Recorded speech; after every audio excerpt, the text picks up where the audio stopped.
Halo teman-teman, ketemu lagi dengan channel Asola Pontianak. Sebulan kemarin kita nggak posting, ya. Saya yakin teman-teman pasti kangen. Nah, kali ini saya ingin unboxing sebuah mainan baru.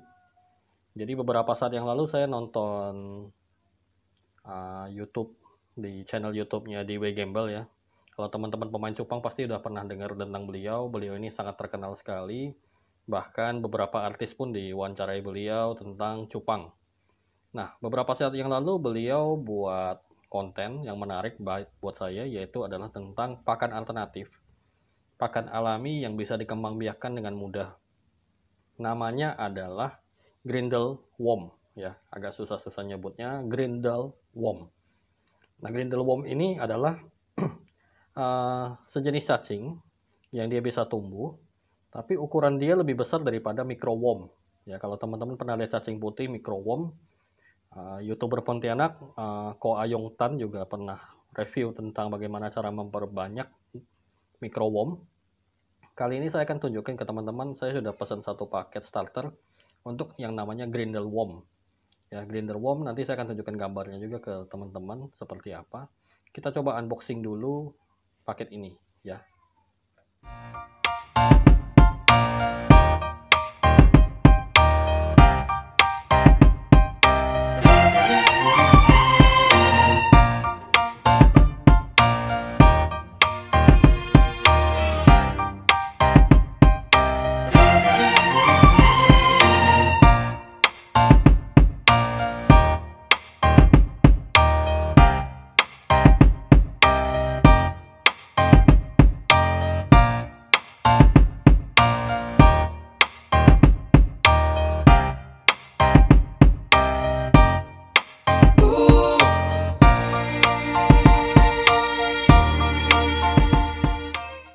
Oke, ini dia paketnya, teman-teman bisa lihat.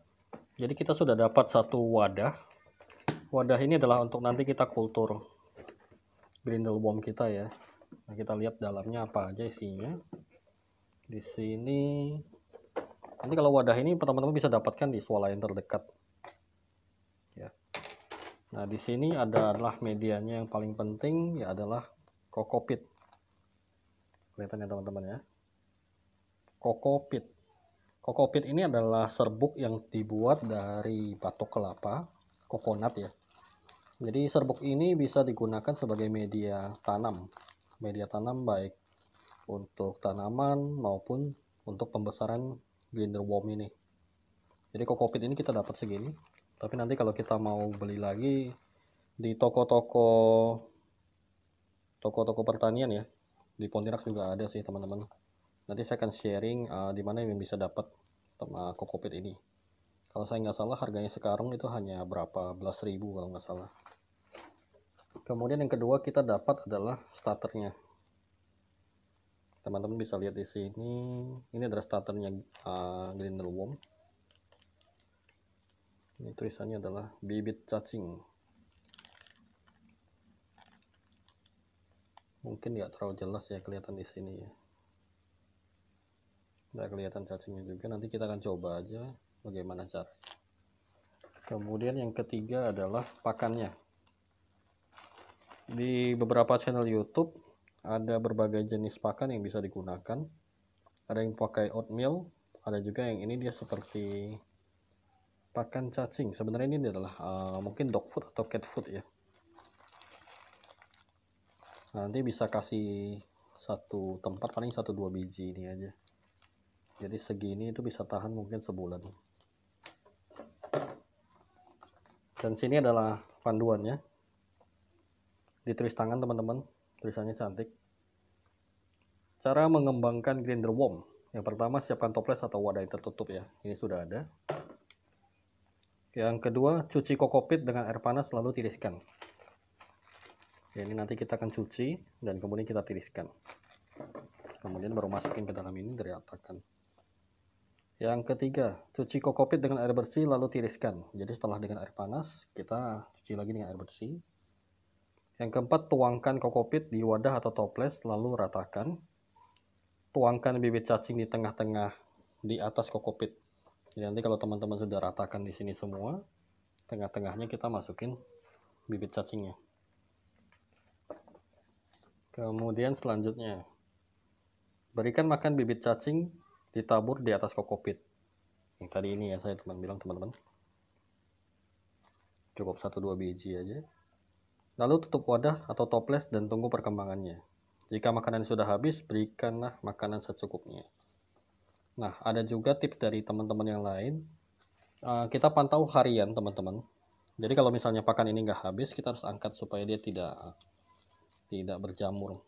Tapi kalau makanan anjing atau makanan kucing ini saya rasa lebih awet dari jamurnya, dibandingkan kalau teman-teman pakai oatmeal. Kalau oatmeal itu cepat sekali dia berjamurnya. Oke, kita akan coba bagaimana caranya ya. Saya akan tunjukin ke teman-teman. Oke teman-teman, kita udah rebus air panas ini. Airnya secukupnya aja. Oke, karena sudah mendidih kita coba matikan. Kemudian kita akan coba tuangkan kokopitnya di sini.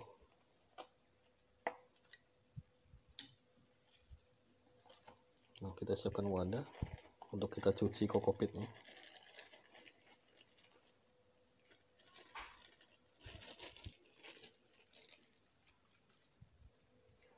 Oke, kokopit itu bentuknya kayak gini teman-teman. Coba saya kasih lampu. Nah, dia itu serbuk-serbuk dan ada remahannya ya. Ini sebenarnya udah agak lembut, agak lembab. Mungkin sudah disemprot sama teman kita yang penjual. Kita coba tambahkan air panasnya ke sini ya.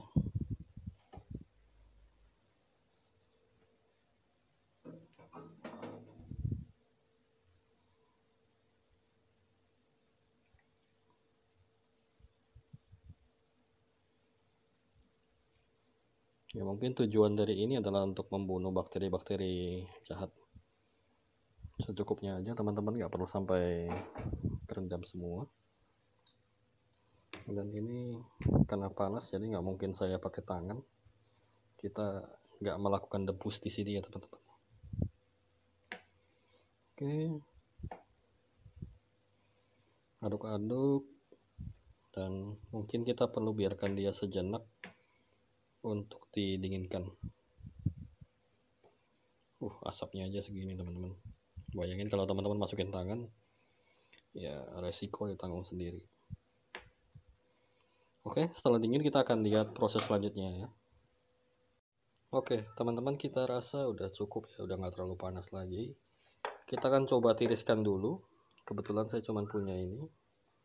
Kalau kita pakai punya rumah tangga nanti bisa dimarahi istri ya.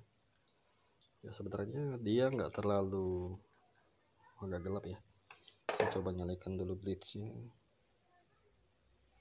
Nah, ya, setelah dia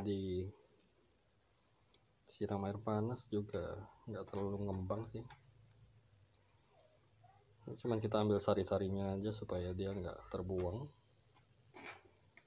Tapi dia sebenarnya masih, teman-teman bisa lihat. Nah, oke, instruksi selanjutnya adalah harus di air dingin ya. Nah,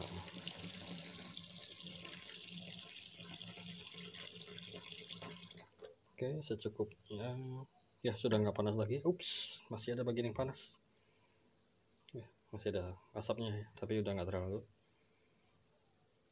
Ini kita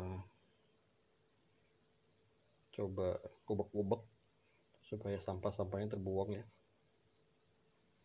Oke, kalau sudah kita coba tiriskan lagi.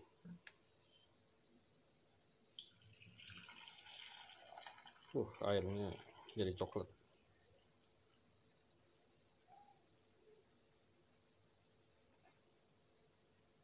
Supaya lebih cepat kita ambil aja, masukin sini kali ya, supaya bisa nanti kita peras, karena kita butuhnya nggak terlalu basah, cukup aja untuk nanti kelembapan untuk si cacingnya bisa tumbuh.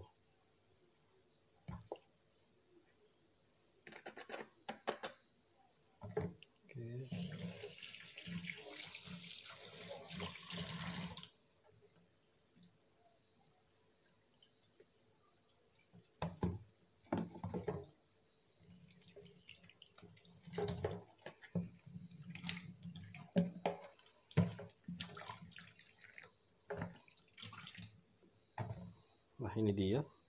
Nanti kita bisa peras.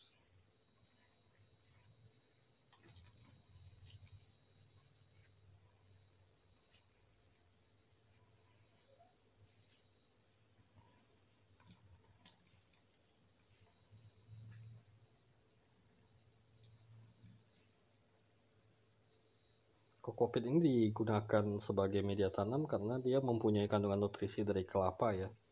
Sebagaimana yang kita tahu bahwa kelapa itu tidak ada bagian yang tidak berguna. Dari akar sampai buah itu semua berguna.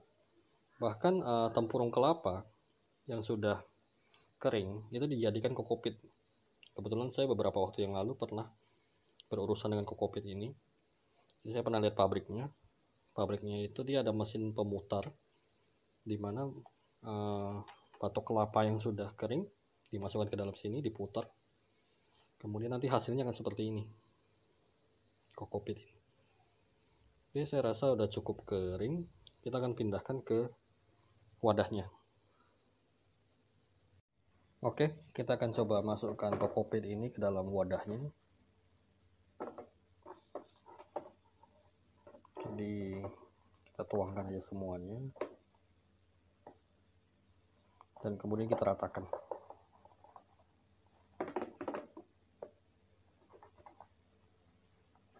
Karena tadi kita agak press ya, dia jadi menggumpal.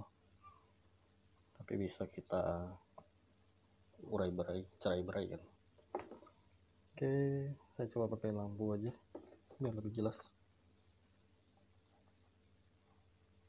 Nah, sebenarnya kalau bisa kita pisahkan yang serabut-serabut ini ya teman-teman, supaya dia nggak terlalu menghalangi tempat tumbuh kembang. Yang kita butuhkan itu hanya pitnya aja.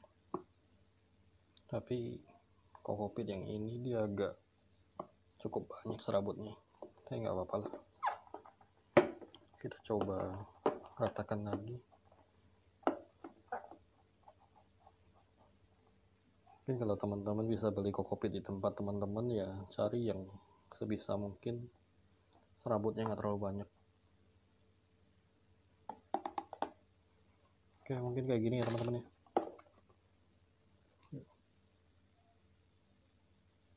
Yang penting dia sudah merata dan agak lembab. Kemudian teman-teman taruh ini deh, taruh cacingnya di sini. Saya coba gunting dikit dulu.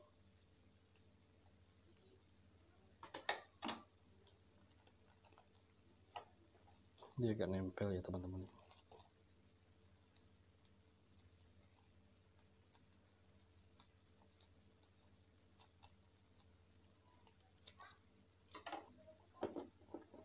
Kita buka dan kita coba taruh di bagian tengahnya.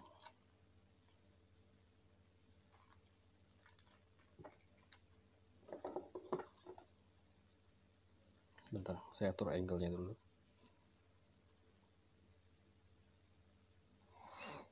Ya.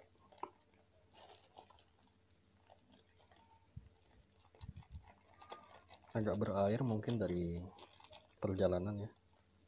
Nah, ini sebenarnya dia pakai wadah juga wadah kokopit. Kita taruh aja di tengah-tengah sini.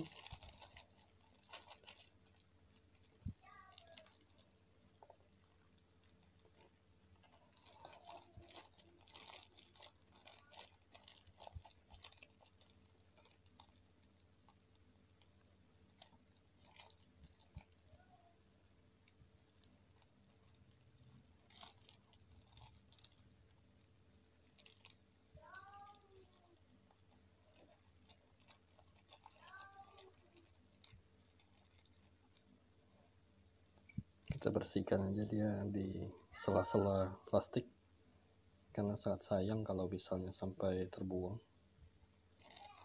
Kebetulan karena bibitnya cukup sedikit. Semoga nanti bisa berkembang jadi banyak ya.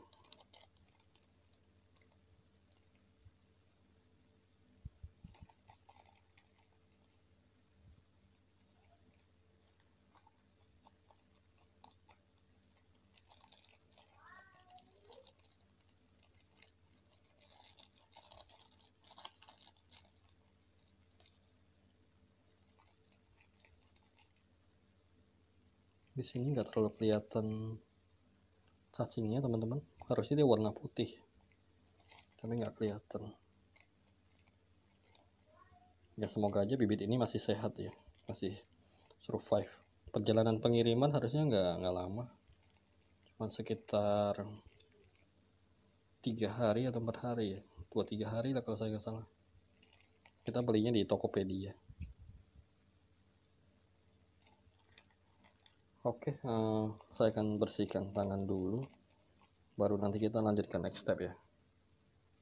Oke teman-teman, kita sudah selesai cuci tangan. Di sini kita lihat kembali supaya nggak terlalu kelihatan ya, yang mana yang bibitnya dan yang mana yang kokopitnya. Tapi tadi saya taruh di bagian tengah-tengah sini. Selanjutnya kita kasih makanannya. Makanannya cukup 1-2 biji aja.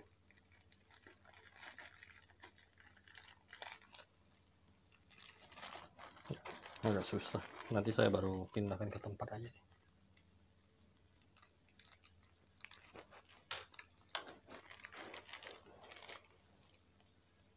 Ini ya teman-teman bentuknya ya, dog food ya atau cat food. Jadi kita taruh di bagian tengah sini, di dekat tempat cacing itu berada. Dan kemudian ada satu bagian yang tidak dikasih sama si penjual, yaitu adalah perlunya plastik yang agak keras, plastik mika. Saya pakai yang ada aja di rumah. Ini adalah plastik untuk bungkus kacang. Agak keras dan kaku. Kita potong aja, panjangnya mungkin segini.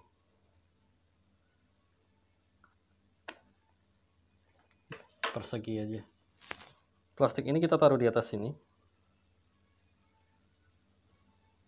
Fungsinya adalah supaya nanti cacing-cacing itu nanti akan naik ke atas plastik ini dan mempermudah pemanenan. Jadi nanti ketika sudah nempel, saatnya kita pengen panen, kita angkat aja plastik ini dan kita masukkan ke dalam wadah ikan. Kita goyang-goyang sedikit, nanti cacingnya akan rontok. Ikan bisa makan dengan mudah. Oke, kemudian setelah ini kita tutup ya. Nah, mengenai tutup ini ada yang bilang tidak perlu dilubangin, ada yang bilang perlu untuk sirkulasi udara. Kebetulan saat ini saya belum bawa alatnya untuk melubangin ini, tapi nanti saya akan melubangin kecil-kecil, beberapa biji di sini untuk sirkulasi udara aja. Tidak usah terlalu besar karena takut nanti binatang lain akan masuk. Nah, setelah itu kita tutup.